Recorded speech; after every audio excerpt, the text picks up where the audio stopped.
मुद्दे की बात करते हैं, एग्जाम पैटर्न में ये भी बात आती है कि नंबर ऑफ क्वेश्चंस कितने पूछे जाएंगे आपसे, तो 75 क्वेश्चन पूछे जाएंगे, पॉलिटिकल साइंस से रिलेटेड क्वेश्चंस होंगे। मार्किंग स्कीम कैसे होने वाली है, तो मार्किंग स्कीम ऐसे होने वाली है कि आपसे 75 क्वेश्चन पूछे जाएंगे, ठीक है ना। कितने क्वेश्चंस पूछे जाएंगे आपसे? 75 क्वेश्चन पूछे जाएंगे। तो आपको हिंदी और अंग्रेजी, इंग्लिश और हिंदी दोनों लैंग्वेजेस में पेपर देखने के लिए मिलने वाला है, और आप मिड ऑफ द एग्जाम क्या कर सकते हो, अपने क्वेश्चन की लैंग्वेज भी बदल सकते हो। हेलो एवरीवन, नमस्कार, आप सभी का बहुत स्वागत है फिजिक्स वाला के सीयूटी पीजी के ऑफिशियल यूट्यूब चैनल पर। मेरा नाम है संस्कृति और आप सभी मेरे साथ पढ़ते हैं अपने सीयूटी पीजी एग्जाम्स के लिए राजनीति विज्ञान या फिर पॉलिटिकल साइंस। और आज का जो सेशन है वो उन सभी स्टूडेंट्स के लिए है जो कि भारत की टॉप यूनिवर्सिटी से पॉलिटिकल साइंस से एमए करने का जो ख्वाब है वो देखते हैं, सीयूटी पीजी एग्जामिनेशन में बेहतरीन मार्क्स लाने का जो एक सपना है वो देखते हैं। तो आज का जो सेशन है वो इन पर्टिकुलर राजनीति विज्ञान या फिर पॉलिटिकल साइंस के स्टूडेंट्स के लिए होने वाला है। आप सभी देख सकते हैं सीयूटी पीजी पॉल साइंस, जिसका कि कोड है HUQP 18। उसके एग्जाम पैटर्न के बारे में बात करेंगे, सिलेबस के बारे में बात करेंगे, end of course MA political science के लिए बेस्ट यूनिवर्सिटीज कौन कौन सी हैं, ये एक प्रो टिप रहेगी आप सभी के लिए, छोटी सी मेंटोरशिप या गाइडेंस आप कह सकते हैं। इसके बारे में भी इस सेशन के लास्ट में हम डिस्कशन करने वाले हैं। तो चलिए स्टार्ट करते हैं, है ना। चलो जी चलो। तो मेरा नाम संस्कृति जैन है, जिन्हें नहीं पता है ना। और मेरी जो शिक्षा और दीक्षा है राजनीति विज्ञान में हुई है, एंड बनारस हिंदू विश्वविद्यालय की मैं छात्रा रह चुकी हूँ। तो बिल्कुल ऑफ कोर्स हम बात करेंगे कि कौन सी यूनिवर्सिटीज अच्छी होती है ना, ठीक है। तो बताना जरूरी था क्योंकि आपको भी ये महसूस होना चाहिए कि एक ऑथेंटिक सोर्स से आपको ये सारी जानकारी या ओपिनियन जो है वो मिल रही है। तो मैं आपको सीयूटी पीजी के लिए राजनीति विज्ञान पॉलिटिकल साइंस पढ़ाने वाली हूँ, एंड ध्यान रखिएगा दोनों भाषा में हम पढ़ेंगे, बाइलिंगुअल रहेगा। हिंदी मीडियम के स्टूडेंट्स एंड इंग्लिश मीडियम के स्टूडेंट्स, आपको किसी भी प्रकार की जो प्रॉब्लम है वो मेरे साथ पॉलिटिकल साइंस पढ़ने में नहीं होने वाली है, ठीक है। चलिए, तो सबसे पहले एग्जाम पैटर्न की बात करते हैं कि आपका एग्जाम पैटर्न। अच्छा, इस सेशन में एक और चीज मैं आपको सिखाऊंगी, तो प्लीज जमे बैठे रहिएगा सेशन में, ठीक है ना। एग्जाम पैटर्न की अगर हम बात करें तो डोमेन या फिर सब्जेक्ट रिलेटेड आपके क्वेश्चंस जो हैं वो आपसे इस एग्जाम में पूछे जाते हैं। मतलब कि अगर आपको पीजी करना है पॉलिटिकल साइंस से, है ना, राइट, आपको पीजी करना है, that means master of arts आपने करना है। किससे करना है? आपको मान लीजिए कि पॉल साइंस से आपको एमए करना है। तो जब आप सीयूटी पीजी का एग्जाम देंगी, है ना जी, जब आप क्या करेंगे, सीयूटी पीजी का जब आप परीक्षा दे रहे हैं, तो उस वक्त पर आपसे सिर्फ और सिर्फ पॉलिटिकल साइंस से ही संबंधित प्रश्न पूछे जाएंगे। अभी हम सिलेबस भी देखेंगे, ठीक है ना। तो केवल और केवल राजनीति विज्ञान से। आपने अपने बीए में हिस्ट्री पढ़ा है, इकोनॉमिक्स पढ़ा है, क्या पढ़ा है क्या नहीं पढ़ा है, इससे कोई मतलब नहीं है। अगर आप सीयूटी पीजी में एमए पॉलिटिकल साइंस के लिए अपीयर कर रहे हैं, तो सिर्फ और सिर्फ आपसे प्रश्न पूछे जाएंगे किस विषय से संबंधित, किस डोमेन से संबंधित, पॉलिटिकल साइंस से संबंधित, ठीक है ना। चलिए, अब पहले फटाफट से बात कर लेते हैं किसकी, एग्जाम के मोड की, एग्जाम किस भाषा में आपसे पूछा जाता है और क्वेश्चंस वगैरह के, है ना। फिर सिलेबस पर हम डिटेल में थोड़ा सा डिस्कशन करेंगे, ओके। तो सबसे पहली बात, मोड कैसा है, कंप्यूटर बेस्ड एग्जाम है, या जैसे आप आम भाषा में ऑनलाइन एग्जाम भी कहते हो, ठीक है ना। तो फोन चलाने की हमें बहुत आदत है, हमारा एवरेज वॉच टाइम आजकल 5 से 7 घंटे आराम से हो जाता है ना। हम एडटेक टीचर्स का तो शायद और ज्यादा हो जाता है ना, ठीक है। अच्छा जी, एनीवेज, लेकिन हमारी आदत ना ऐसे कंप्यूटर सिस्टम पे बैठ करके आजकल काम करने की नहीं रह गई, क्योंकि यहाँ पे एक प्रॉपर माउस होता है, एक स्क्रीन होती है। तो प्लीज एग्जाम से पहले आदत डाल लीजिएगा, वरना आपकी ये जो एक गलती है, इससे आपकी एफिशिएंसी एग्जाम में जाके बहुत कम हो जाने वाली है। जहां पे आप मान लीजिए कि 10 क्वेश्चन सही कर रहे थे, वहां पे आप माउस और इन सब कोऑर्डिनेशन के चक्कर में 5 क्वेश्चन ही सही करोगे और एक इरिटेशन आ जाती है, ठीक है ना। तो प्लीज इस तरीके का जो कंप्यूटर और कंप्यूटर स्क्रीन के सामने बैठ करके माउस के माध्यम से क्या करने की आदत है, क्वेश्चन लगाने की आदत है, पढ़ाई करने की आदत है, वो क्या करेगा, प्लीज डाल लीजिए, ठीक है। चलिए जी, नेक्स्ट देख लेते हैं कि नंबर ऑफ क्वेश्चंस कितने, मुद्दे की बात करते हैं। एग्जाम पैटर्न में ये भी बात आती है कि नंबर ऑफ क्वेश्चंस कितने पूछे जाएंगे आपसे, तो 75 क्वेश्चन पूछे जाएंगे, पॉलिटिकल साइंस से रिलेटेड क्वेश्चंस होंगे, ऑनलाइन आपका एग्जाम होगा। ये 3 बातें हमने कर ली हैं, ठीक है। अच्छा जी, अब क्वेश्चन टाइप कैसा होगा, तो एमसीक्यू होगा। चौथी बात कि एमसीक्यू टाइप क्वेश्चन होंगे, 75 क्वेश्चंस होंगे, और पॉलिटिकल साइंस से ही रिलेटेड क्वेश्चन होंगे अगर आप एमए पॉलिटिकल साइंस के लिए अपीयर कर रहे हो। तो मार्किंग स्कीम कैसे होने वाली है, तो मार्किंग स्कीम ऐसे होने वाली है कि आपसे 75 क्वेश्चन पूछे जाएंगे, ठीक है ना। कितने क्वेश्चंस पूछे जाएंगे आपसे? 75 क्वेश्चन पूछे जाएंगे। हर एक सही जवाब के लिए आपको 4 नंबर मिलेंगे, ठीक है ना। अगर आपने कोई जवाब क्या कर दिया है, गलत कर दिया है, तो उसके लिए -1 की भी नेगेटिव मार्किंग है, ये बात ध्यान रखिएगा। तो जैसे कहते हैं ना कदम फूक फूक के रखिए, वैसे ही जो टिक है वो भी फूक फूक के लगाइएगा, ठीक है। लेकिन अगर आप क्या करते हैं, अगर आप किसी क्वेश्चन को अनअटेम्प्टेड छोड़ देते हैं ना, आपने सही पे सही किया ना आपने गलत पे, मतलब आपने उस क्वेश्चन को ही टिक नहीं किया, अनअटेम्प्टेड छोड़ दिया, उस स्थिति में आपको 0 मार्क्स है, ठीक है, राइट। तो यस, सीयूईटी पीजी में नेगेटिव मार्किंग का प्रावधान है। और अगर आप 4 को मल्टीप्लाई करोगे किससे, 75 से, तो टोटल मार्क्स आ जाएंगे कितने, 300, ठीक है ना। कितने आ जाएंगे आपके टोटल, 300 मार्क्स आ जाने वाले, ठीक है। चलिए, तो ये पेपर जो है वो 300 नंबर का आपके लिए होना है। नेगेटिव मार्किंग की बात कर ले, ऑप्शन कोई नहीं है, मतलब 75 क्वेश्चन आएंगे, आपको 75 के 75 क्वेश्चन लगाने हैं, और वॉर वाला नहीं है कि ये लगाओ वो करो, नहीं। 75 क्वेश्चन आएंगे, 75 क्वेश्चन लगाने हैं। सही क्वेश्चन के लिए 4 नंबर, गलत जवाब दे दिया तो -1 हो जाएगा, और अगर आपने उस क्वेश्चन का जवाब ही नहीं दिया, ऐसे ही छोड़ दिया, तो उसके लिए आपके कोई नंबर, ना आपको नंबर मिलेंगे लेकिन ना आपके नंबर कटेंगे, दैट मीन्स 0 मार्क्स हो जाने वाले हैं, ठीक है ना। मीडियम की अगर बात करें पॉलिटिकल साइंस के स्टूडेंट्स के लिए, एमए पॉलिटिकल साइंस के लिए, तो आपको हिंदी और अंग्रेजी, इंग्लिश और हिंदी दोनों लैंग्वेजेस में पेपर देखने के लिए मिलने वाला है। और आप मिड ऑफ द एग्जाम क्या कर सकते हो, अपने क्वेश्चन की लैंग्वेज भी बदल सकते हो, ऊपर ऑप्शन होता है। इसके बारे में भी हम डिटेल में बात करेंगे कैसे होता है, क्या होता है। लेकिन अभी एज ऑफ नाउ के लिए आप घबराओ मत। राजनीति विज्ञान के स्टूडेंट्स के लिए बात है एकदम साफ साफ बात कि इंग्लिश और हिंदी दोनों में क्या होता है, आपका पेपर आता है। और मिड ऑफ द सेशन, आप इंग्लिश मीडियम के हो, आपको नहीं समझ आ रहा, आप हिंदी में करके देख लो उस क्वेश्चन को। आप हिंदी मीडियम के हो, आपका पेपर हिंदी में आपको दिख रहा है, आपको नहीं समझ आ रहा, आप इंग्लिश में करके देख लीजिए वो क्वेश्चन। वो लैंग्वेज स्विच करने का ऑप्शन आपके पास है, ठीक है। ओके, तो प्लीज अगेन मैं यहाँ पे आपको एक बार याद दिला रहा हूँ, this is a session which is particularly for जो ऐसे स्टूडेंट्स हैं जो कि पीजी करना चाहते हैं राजनीति विज्ञान से। सीयूईटी पीजी के लिए ओवरऑल वाला जो सेशन है वो ऑलरेडी बन रखा है। अगर आप राजनीति विज्ञान के स्टूडेंट नहीं है तो आपके लिए वो वाला सेशन है, अगर आप राजनीति विज्ञान के लिए तो आपके लिए ये वाला सेशन है, वो भी है ये भी है, ठीक है। चलो जी, okay. Next is time duration की बात कर लेते हैं। बहुत ज्यादा बवाल भी हो गया था क्योंकि ये बहुत रीसेंट चेंज है, लेटेस्ट चेंज है, कि इसके पहले 105 मिनट का पेपर आपके लिए होता था। 105 मिनट आपको मिलते थे आराम से, ठीक है, एग्जाम क्या करने के लिए, अटेम्प्ट करने के लिए। लेकिन अब क्या हो गया, अब केवल 90 मिनट हो गए। This is a very recent change, और इस चेंज के कारण कट ऑफ जो है उस पे प्रभाव पड़ने वाला है। जो पेपर है वो थोड़ा सा कॉम्प्लेक्स हो जाएगा, क्योंकि पहले 105 मिनट होते थे, आराम आराम से स्टूडेंट्स क्वेश्चन करते थे। लेकिन अब क्या करना है, अब आपके पास 75 क्वेश्चन है, 75 क्वेश्चन है, एंड आपके पास 90 मिनट्स है, मतलब 1.5 घंटे में आपको क्या करना है, 75 क्वेश्चन, 75 क्वेश्चन जो है वो अटेम्प्ट करने हैं, ठीक है। तो अब इस टाइम फ्रेम में अपना मॉक टेस्ट दीजिए, इस टाइम फ्रेम में अपने दिमाग को एक आदत डलवाइए कि हाँ बेटे तुझे क्या करना है, तुझे 90 मिनट में बेस्ट बेस्ट करेक्ट क्वेश्चन जितने भी ज्यादा से ज्यादा हो सके वो टिक करने ही करने हैं, ठीक है। ओके, चलिए जी। तो ये तो बात हो गई किसकी, आपके टाइम ड्यूरेशन की। अब सीधे बढ़ जाते हैं हम किस पे, सिलेबस पे, है ना, ठीक है, कि सिलेबस क्या होने वाला है। तो जो आपका सिलेबस है वो pgcuet.summer.ac.in नाम की एक ऑफिशियल वेबसाइट है, उस पर अवेलेबल है।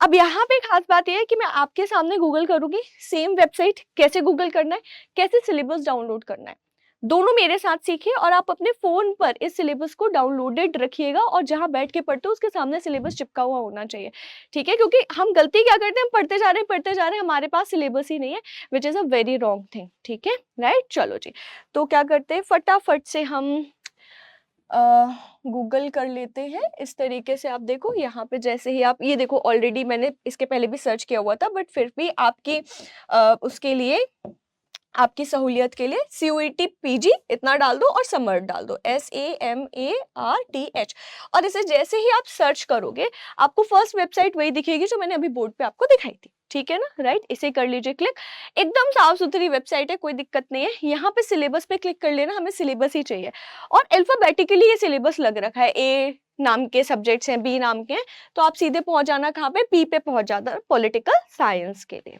ठीक है। चलिए, M आ गया, एंड ये आ गया हमारा philosophy, physical etcetera political science etcetera HUQP 18 और इस पर कर लीजिए क्लिक। आपको डाउनलोड करने का भी ऑप्शन आ जाएगा और व्यू भी हो जाएगा। अब यहाँ पे सबसे मेजर बात कि आपको ना आपके सब्जेक्ट का कोड पता होना चाहिए विच इज HUQP 18। एग्जाम में फॉर्म भरते टाइम और कई सारी जगहों पर ये यूज होने वाला है, ठीक है ना। चलिए जी, अच्छा अब अगर आप सिलेबस की बात करो, है ना, चलो हम सिलेबस देख लेते हैं क्या क्या है। बहुत ज्यादा कुछ नहीं है, जो आपने बीए में पढ़ा है उसी से ही संबंधित प्रश्न है ना। और कुछ कैटेगरीज बन रखी है, तो पहले मैं आपको कैटेगरी दिखा देती हूँ। देखो ये सारी वही बातें जो अभी हमने थोड़ी देर पहले बात करी थी, राइट, ठीक है। तो देखो सबसे पहले वेस्टर्न पॉलिटिकल फिलोसफी है, यूजीसी नेट वाले जो है वो देखेंगे कि आपके लेवल से काफी नीचे है लेवल, लेकिन हाँ काफी सिमिलैरिटी है सीयूईटी पीजी के सिलेबस में, क्योंकि ऑफ कोर्स पीजी करने के बाद स्टूडेंट अगर आगे एस्पायर करना चाहे पीएचडी के लिए तो वो नेट जेआरएफ ही देखते हैं, ठीक है। तो 3-4 कैटेगरी है। First one is western political thought, next is Indian political thought, इसके बाद पॉलिटिकल थियरी से कुछ टॉपिक्स हैं, इंटरनेशनल रिलेशन से कुछ टॉपिक्स हैं, इंडियन गवर्नमेंट एंड पॉलिटिक्स से कुछ टॉपिक्स हैं, कंपैरेटिव गवर्नमेंट एंड पॉलिटिक्स से टॉपिक है, पब्लिक पॉलिसीज इन इंडिया से टॉपिक है, and general issues of contemporary relevance. ये वो है जिसमें आपको न्यूज़पेपर पढ़ना है भाई, कहीं से कुछ भी क्वेश्चन पूछ लेगा राजनीति विज्ञान का, चाहे वो नेशनल इश्यूज हो चाहे वो इंटरनेशनल टॉपिक हो, ठीक है, पॉलिटिक्स से रिलेटेड, ठीक है जी। तो इतने आपके सारे के सारे टॉपिक्स हैं। चलिए एक एक करके सारे टॉपिक्स हम जल्दी जल्दी से देख लेते हैं, ठीक है ना। तो मैंने सिलेबस देखा एंड आई रियलाइज कि इनमें से कोई भी एक भी ऐसा टॉपिक नहीं है, स्पेशली थॉट और थ्योरी वाले पार्ट से, जिससे आप ऑलरेडी फेमिलियर ना हो, आपने अपने बैचलर्स में पढ़ा ही पढ़ा है, ठीक है। चलो जी, तो सबसे पहले आप जानते हो पॉलिटिकल फिलोसफी के फादर कहलाने वाले व्यक्ति प्लेटो के पॉलिटिकल आइडियाज को आपने पढ़ना है, ठीक है ना। क्या करना है आपने, प्लेटो के पॉलिटिकल आइडियाज के बारे में पढ़ना है। देन फिर उसका स्टूडेंट था, कौन था, एरिस्टोटल या फिर अरस्तु, है ना जी। इसके बाद कौन थे, इसके बाद थोड़ा सा और स्क्रीन बड़ी कर देते हैं आपको आराम से दिखे, ठीक है। देन फिर हम मिडिवियल टाइम पर आ जाएंगे, इटालियन थिंकर फ्लोरेंस के मैकियावेली के बारे में बात करनी है। Hobbes, Locke, Rousseau social contract या फिर सामाजिक समझौते के सिद्धांतकार हैं। इसके बाद फिर जेएस मिल, भाई लिबर्टी का बहुत बड़ा उनका कॉन्सेप्ट रहा है, फेमिनिस्ट रहे हैं। कार्ल मार्क्स, इनके बिना तो राजनीति विज्ञान अधूरा है।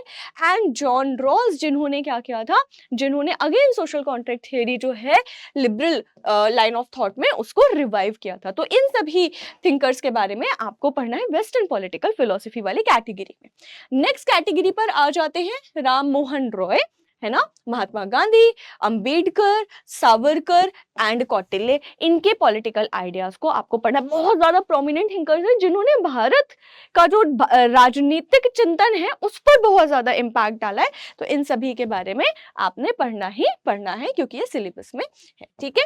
नेक्स्ट हम बढ़ जाते हैं तीसरी यूनिट या तीसरे पार्ट ऑफ द सिलेबस में, जिसमें आपको सबसे पहले लिबर्टी या फिर स्वतंत्रता के कंसेप्ट पढ़ने हैं, आइज़ाया Berlin, negative liberty, positive liberty, ये सारी चीजें पढ़नी है, ठीक है। इसके बाद फिर आप आ जाओगे इक्वालिटी या फिर समानता के कॉन्सेप्ट पर, जिसमें डिफरेंट टाइप ऑफ चीजें हैं कि इक्वालिटी का क्या मतलब है, क्या सभी लोगों को बराबर कर देना मतलब है ना, ठीक है। इसके बाद फिर और भी पॉजिटिव डिस्क्रिमिनेशन की बात है, जिसे हम AKA रिजर्वेशन भी कहते हैं, इन सभी चीजों की बात।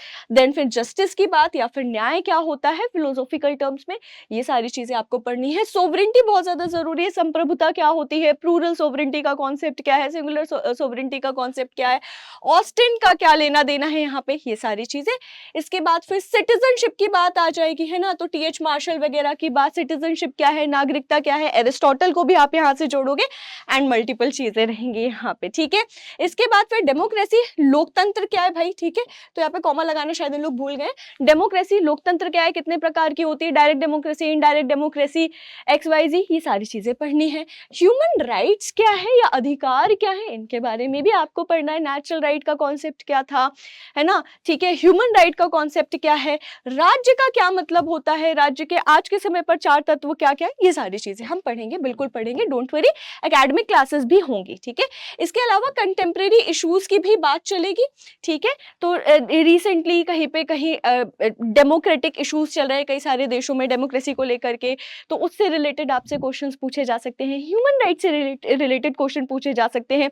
भारत में सुप्रीम कोर्ट ने किसी चीज पर अगर अपना क्या दिया, बयान दिया है, तो उससे रिलेटेड क्वेश्चन, ये सारी चीजें, राइट। इसके बाद फिर फेमिनिस्ट आइडियोलॉजी या फेमिनिज्म की आइडियोलॉजी, मतलब कि फेमिनिज्म क्या है, इसके जो 4 वेव्स थी, इनके जो टाइप्स थे, radical feminism, socialist feminism, liberal feminism, black feminism and बहुत सारी चीजें, subaltern feminism, multiple type of feminism है, इन सभी के बारे में भी हम पढ़ेंगे एंड ये आपके एग्जाम में आपसे पूछा जाएगा। तो नारीवादी विचारधारा के बारे में भी पढ़ना। ध्यान रखिए, यहाँ पे जब आप इस वाले सेक्शन की बात कर रहे हो तो यहाँ पे आपसे मार्क्सिज्म, सोशलिज्म नहीं पूछा जा रहा है। उन सभी थिंकर्स को वेस्टर्न पॉलिटिकल फिलोसफी वाले पार्ट में ही क्या कर लिया गया है, कवर कर लिया गया है, ठीक है। अब बढ़ते हैं आईआर की तरफ, इंटरनेशनल रिलेशन की तरफ। तो रियलिज्म एंड लिबरलिज्म, जो कि 2 मेन कोर थियरीज हैं इंटरनेशनल रिलेशंस की, यथार्थवाद और उदारवाद। इसके अलावा कोल्ड वॉर पॉलिटिक्स, यार क्रोनोलॉजी पूछी जाएगी, टाइमलाइन पूछी जाएगी, डेट्स पूछे जाएंगे, नाम पूछे जाएंगे, फैक्ट्स पूछे जाएंगे, बहुत बहुत बहुत इंपॉर्टेंट है। एंड कोल्ड वॉर के साथ मैं यहाँ पे बताऊं आपको, world war 1 and world war 2 भी बहुत ज्यादा रेलिवेंट है। इसलिए है क्योंकि world war 1 and world war 2 से भी क्वेश्चन देखे गए हैं एग्जाम में और उनका प्रभाव भी कोल्ड वॉर पर पड़ा है, ठीक है। तो ये सारी चीजें पढ़नी है आपने। इसके बाद फिर नॉन अलाइनमेंट मूवमेंट है, सार्क है, यूनाइटेड नेशंस है, आसियान है, यूरोपियन यूनियन है, इंपॉर्टेंट ऑर्गेनाइजेशंस है, इनके बारे में। भारत की विदेश नीति चाइना के साथ, पाकिस्तान के साथ और अमेरिका के साथ कैसी है, इसके बारे में। तो हम डिफरेंट टाइप ऑफ पॉलिसीज के बारे में पढ़ेंगे। कल ही मैं एक पिक्चर देख रही थी, उसमें एक स्टेटमेंट आया था कि पाकिस्तान की जो पॉलिसी है इंडिया को लेकर के, वो है ब्लीड इंडिया विद 1000 कट्स की पॉलिसी, ठीक है। तो ये पॉलिसी किसकी थी एंड और भी कुछ इस तरीके की चीजें, जो 5 फिंगर्स हैं वो किसकी पॉलिसी है, तो चाइना की पॉलिसी, ये करेंगे, बात करेंगे, ये भी आपसे लेकिन पूछा जाएगा, ठीक है, राइट। चलो जी, next is Indian government and politics या फिर इंडियन कॉन्स्टिट्यूशन से रिलेटेड पार्ट है, बहुत ज़्यादा इंपॉर्टेंट है। और मैं हमेशा से कहती आई हूँ अपने राजनीति विज्ञान के स्टूडेंट्स को, यूजीसी नेट में जब मैं पढ़ाती थी तब भी, सीएसई में पढ़ाती थी तब भी, आज आपको पढ़ा रही हूँ तब भी, और हमेशा कि ये पार्ट ऐसा है कि थोड़ा सा मोनोटोनस पार्ट है, लेकिन आपको इस पार्ट को न्यूज़ के साथ भी देखना है, क्योंकि न्यूज में ना बहुत सारे आर्टिकल्स, बहुत सारी चीजें चल रही होती है। जैसे जब ये वीडियो क्रिएट हो रहा है उस टाइम पे ना भारत के जो वाइस प्रेसिडेंट हैं उनके उसमें उनके अगेंस्ट जो सदन है उसमें नो कॉन्फिडेंस मोशन लाया गया है, किसके द्वारा, विपक्ष के द्वारा, ठीक है। तो ये अब किस आर्टिकल के थ्रू इम्पीचमेंट की प्रोसेस होती है, नहीं होती है, क्या होता है क्या नहीं होता है, सब आपको पता होना चाहिए। वाइस प्रेसिडेंट को हटाया जा सकता है, नहीं हटाया जा सकता है। Vice president of India Rajya Sabha के चेयरपर्सन है, लेकिन उनको हटाने की प्रोसेस अलग है, लोकसभा के स्पीकर को हटाने की प्रोसेस है। तो ये सारी चीजें जो ज्यादातर न्यूज में रहती है उनसे रिलेटेड क्वेश्चंस आते हैं, चाहे वो टेक्निकल हो चाहे वो एकदम कंटेम्प्रेरी हो, ठीक है, राइट। तो इस बात का ध्यान रखिएगा। चले back to the point, Bharat के संविधान से रिलेटेड, कॉन्स्टिट्यूएंट असेंबली में क्या क्या डिस्कशन हुआ, क्या क्या बातें हुई, इससे रिलेटेड, फिर संवैधानिक अलग अलग प्रावधान क्या क्या है, पार्लियामेंट के बारे में, कैबिनेट क्या है, प्रधानमंत्री की शक्तियां, इसके बाद फिर भारत के राष्ट्रपति, फिर हमारे फंडामेंटल राइट्स क्या क्या है, कब ऐड हुए, क्या चेंजेस हुए, फंडामेंटल ड्यूटीज के बारे में, directive principle of state policy या फिर राज्य के नीति निर्देशक तत्व जो कि इंडियन कॉन्स्टिट्यूशन के पार्ट 4 में दिए गए हैं। भारतीय संविधान में टोटल 106 संवैधानिक संशोधन हो चुके हैं, ठीक है ना। तो वो संवैधानिक संशोधन कौन कौन से हैं, कब हुए, क्या प्रावधान थे, गवर्नर के बारे में, स्टेट गवर्नमेंट मतलब चीफ मिनिस्टर और उसकी काउंसिल ऑफ मिनिस्टर के बारे में, फिर संघवाद क्या है, भारत में किस प्रकार का संघवाद है, holding together, coming together, asymmetrical, symmetrical, ये सारी चीजें, ठीक है, कोऑपरेटिव फेडरलिज्म, बार्गेनिंग फेडरलिज्म, ये सारी चीजें पढ़नी है।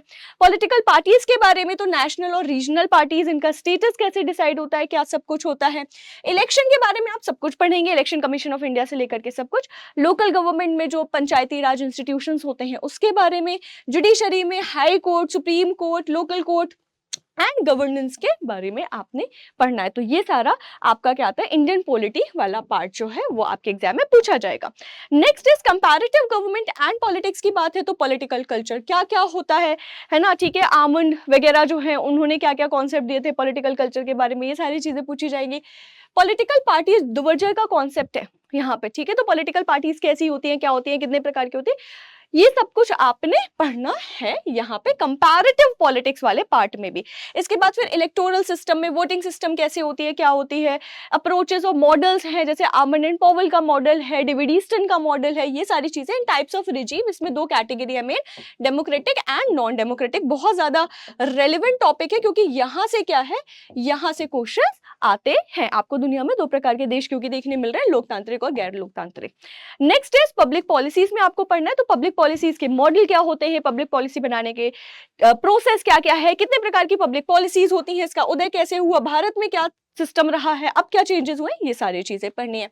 And last but not the least कि आपको जनरल इश्यूज भी जो है उसके बारे में अवेयरनेस होनी चाहिए। दैट मीन्स कि ग्लोबल जस्टिस है, नेशनलिज्म है, क्लाइमेट चेंज है, कौन सी ट्रीटी हो रही है, कब हो रही है, क्या हो रहा है, ठीक है, और किस देश के साथ हमारे कौन से इंपॉर्टेंट जो कहना चाहिए अग्रीमेंट वगैरह है वो साइन हुए, ये सब कुछ आपको पता होना चाहिए। ठीक है, तो ऑल इन ऑल काफी वास्ट सिलेबस है, छोटा नहीं है, क्योंकि ये बता करके, ये बोल करके ना, ये टॉपिक दे करके एनडीए ने क्या किया है, लूज छोड़ दिया बाउंड्री, और जब बाउंड्री लूज छूटी जाती है तो किसी भी तरीके के क्वेश्चंस आ जाते हैं। इसलिए अच्छे से डेप्थ में प्रिपेयर जरूर करिएगा। अब लास्ट में टॉप इंस्टीट्यूशंस राजनीति विज्ञान के लिए 3-4 इंस्टीट्यूशंस हैं जो बहुत ज्यादा पॉपुलर हैं और स्टूडेंट्स की हमेशा लिस्ट में रहते हैं कि यार वहां जाके जरूर पढ़ना है ना। तो अगर आप एमए पॉलिटिकल साइंस से करना चाहते हैं तो बिल्कुल भारत के टॉप इंस्टीट्यूट्स में नाम आता है बनारस हिंदू विश्वविद्यालय का, दिल्ली विश्वविद्यालय या फिर दिल्ली यूनिवर्सिटी का, जेएनयू का मिस आउट नहीं कर सकते हैं, जवाहरलाल नेहरू विश्वविद्यालय। एंड एक और इंस्टीट्यूशन अगर आपको थ्योरी वगैरह पढ़नी है, कॉन्सेप्ट पढ़नी है, जो कि काफी ज्यादा पॉपुलर है रिसर्च करने वाले स्टूडेंट्स के बीच में, इस हैदराबाद यूनिवर्सिटी एज वेल। ठीक है, तो ये कुछ ऐसी यूनिवर्सिटीज हैं जिन्हें आप भी टारगेट कर सकते हैं। और किसी भी चीज को प्राप्त करना इतना ज्यादा टफ नहीं है जितना हमें दिखता है। ठीक है, वो टफ इसलिए दिखता है क्योंकि हम उस पर काम करना नहीं स्टार्ट करते हैं। तो काम करना बिल्कुल स्टार्ट करें, everything is and anything is possible. अपने हार्ड वर्क से और अपने स्मार्ट वर्क से आप बिल्कुल सारी चीजें अचीव और अटेन कर सकते हैं। तो wish you all the very very best. ऐसे ही जुड़े रहिए mentorship, guidance and academic sessions के लिए हमारे YouTube channel CUET PG physics वाला का जो चैनल है उससे। और मुलाकात होगी अगले ऐसे ही एक और बेहतरीन से सेशन में। Thank you so much for watching everybody.